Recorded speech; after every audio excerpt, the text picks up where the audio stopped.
Today, I'll show you how to sign out from Google Meet.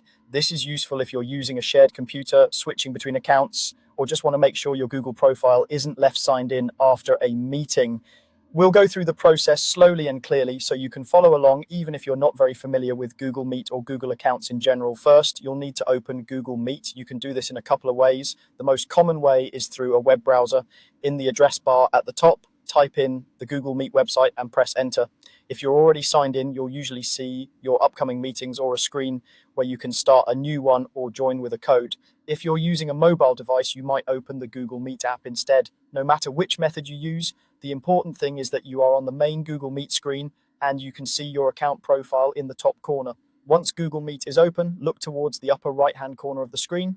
You should see a small circle or icon that represents your profile.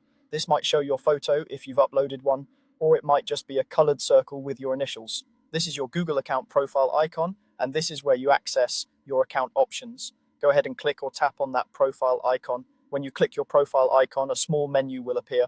This menu shows the Google account that is currently signed in, and in many cases, it might show more than one account if you've used multiple profiles in your browser or on your device. You will also see some options related to managing your Google account, like viewing your account details or switching profiles. What you are looking for here is the option to sign out. In that same menu, find and select the sign out option. On a computer, this is usually near the bottom of the menu that appears after you click your profile icon. On mobile, it may appear as a button or link in a similar area. Click or tap sign out. When you do this, Google Meet will disconnect from that Google account.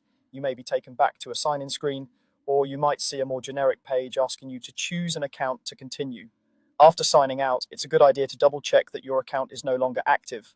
Look again at the top right corner. If you see a generic silhouette icon or a button prompting you to sign in, that means you've successfully signed out. If you still see your profile picture or initials, try clicking the icon again and confirming that you have fully signed out of all accounts. That's all there is to it.